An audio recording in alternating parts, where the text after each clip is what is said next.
araw. Kasalukuyang ginaganap ang District Athletic Meet sa ating sintang paaralang Felizardo Silipana National High School. Ngayon, ating matutunghayan ang lakas ng bawat mag-aaral sa paligsahan ng palakasan.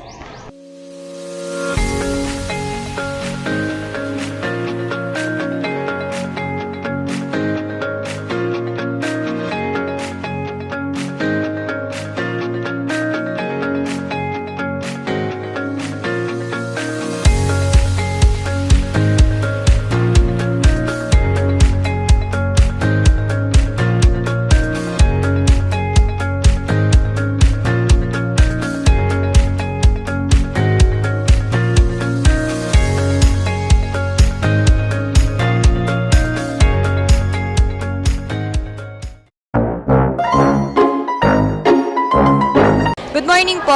Name and from what school po? I am Bebe Jenna Masmania and I am from Chaong National High School. As a player, ano yung pakiramdam na isa kayo sa mga representative ng school nyo na magko-compete ngayon? Super happy and grateful kasi nabigyan kami ng chance na lumaban sa ibang school. Name and from what school? My name is Marjoriana Panican and I'm from Felizardo Silipana National High School.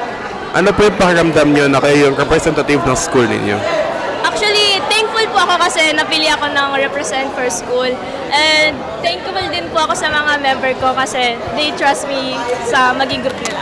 Name and from what school po? I'm from Chaong National High School po. Bilang representative po ng school nyo, ano pong pakiramdam nyo ngayon? As of now, medyo kinakabahan pero syempre, kailangan naman namin yung goal namin ngayon. And as a student, syempre, iba pa rin yung responsibilities. Ano po yung feeling nyo na representative kayo and player na magre-represent ng school natin? Ngayon, as of now, kinakabahan po ako and gagalingan po namin para sa Lipañas. Name and from what school po? Adriana Isaya Diazon San Miguel from Chaong National High School. First time nyo po bang makipag-compete? Hindi po, actually second time lang po. Good afternoon po. Name and what school po? From what school? Andrea M. Narciso and from Chaong National High School. Kamusta naman yung pakiramdam ngayong natapos na yung competition? First time mo bang naglalaro ng gantong competition or nagko-compete ka na before? Natry ko na din lumaban before and hindi pinalad hanggang sa ngayon. Masaya naman kasi at least nakapag-try ako and nagawa ko yung best ko kasama mga katim ko. Name and from what school? Every go na lang po from Felizardo Silipana National High School. First time nyo po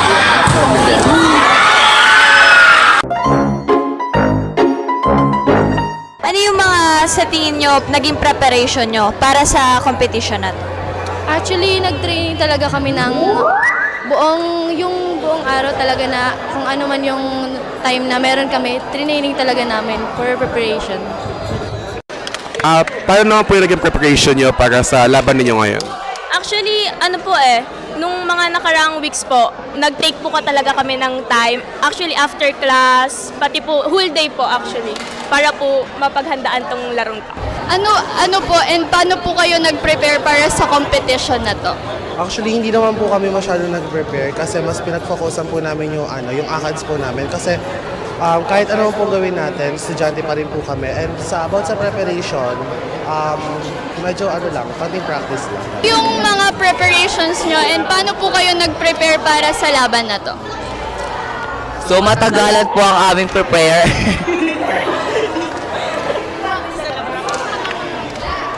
Grabe po talaga yung training namin and lalaban talaga kami. Ano po yung preparation na ginawa nyo po para po manalo?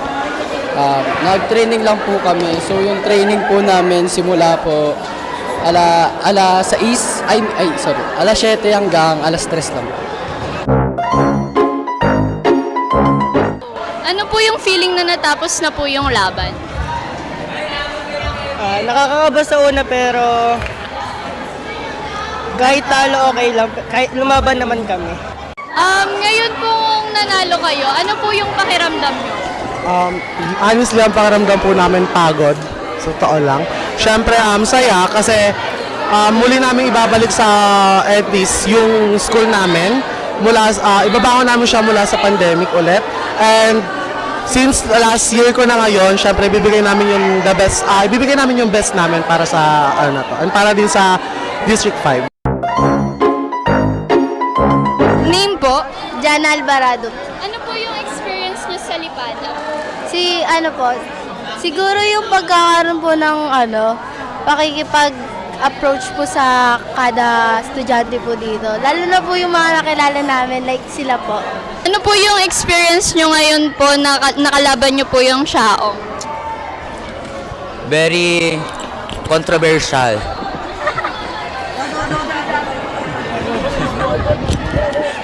Tama naman, di ba? Very controversial. Good morning po. Ano po yung pakiramdam po natin na dito po gaganapin sa school ng Lipana, Felizardo Lipana, yung District Athletic Meet? So isang karangalan para sa ating Lipanians na tayo, no, ang napiling school para dito sa ating municipal or district athletic meet.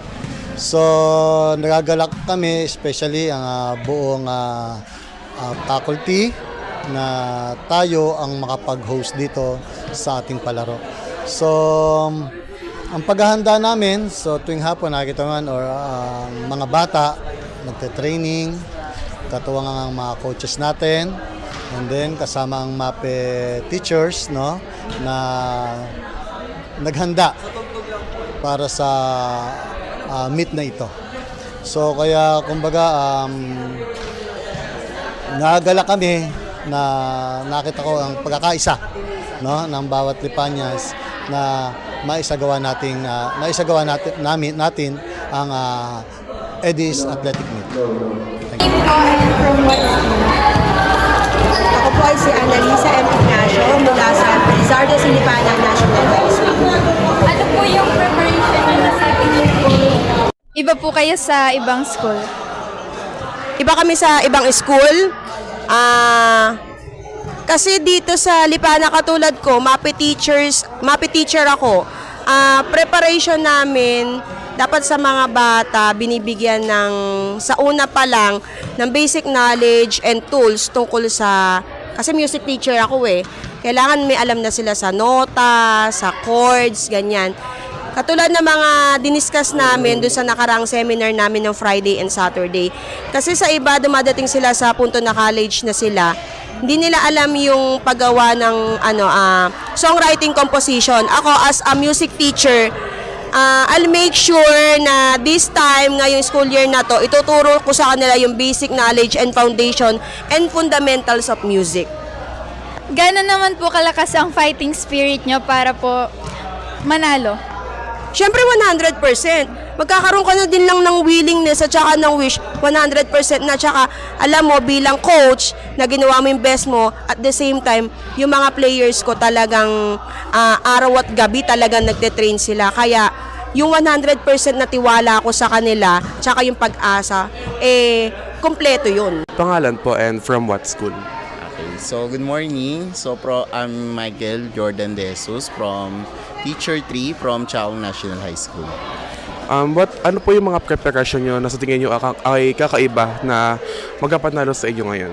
So last month boys, nagkaroon kami ng intramurals from that day. Before kami nagkaroon pala ng intrams, nagkaroon kami ng grade level tryout.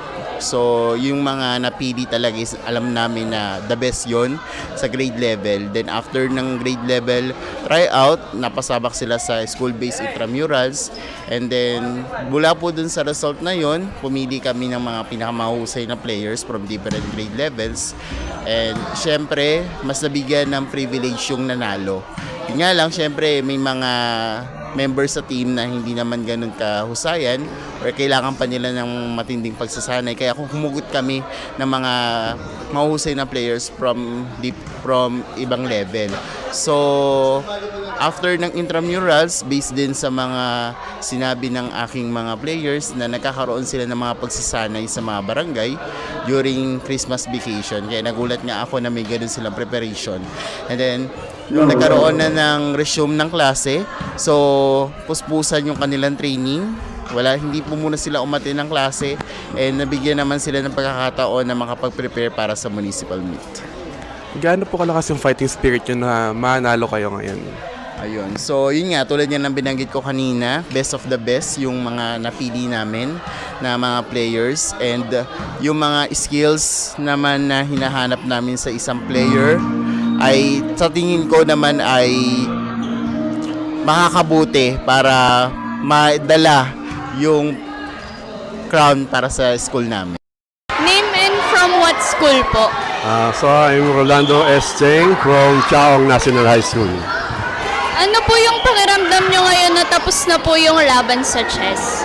Well, sa ngayon talagang nakahiya ka na ng maayos dahil nga at least natapos yung laro. At yung pakiramdam ko ngayon ay medyo masaya dahil nga may nanalo sa aming team. Sa tingin nyo po, ano po yung kakaibang way nyo po ng plan para po manalo compare po sa ibang school? Okay, yung plan kailangan talaga ng laging practice. Lalo na doon sa mga dapat nilang malaman tungkol sa mga kasanayan sa chess, katulad ng notation at noong paggamit ng chess clock. Yun ang pinaka-importante para maging sure ball na manalo. Ma'am, ano po yung pakiramdam nyo na dito po gaganapin ang district meet between Lipana and Chaong po? Siyempre, welcome naman ang ating school na maging host para sa ating district meet. Siyempre, masaya din ako dahil nga ito ang napili ng ating mga school heads para maging host ng district meet. And I hope na kung sino man ang mananalo ay manalo din sa ating EDIS meet. Ma'am, sa tingin niyo po, ano po yung mga preparation na ginawa po ng school natin para po ma-defend po yung title na manalo? Ang ating Sir Reggie, together with his teachers sa MAPE, ay nagtulong-tulong para masigurado na tayo ang mananalo between Lipana and Chaong. Na napatunayan naman kahapon, nanalo pa rin ang Lipana. Nakakuha tayo ng 3 na players, isa lang ang natira.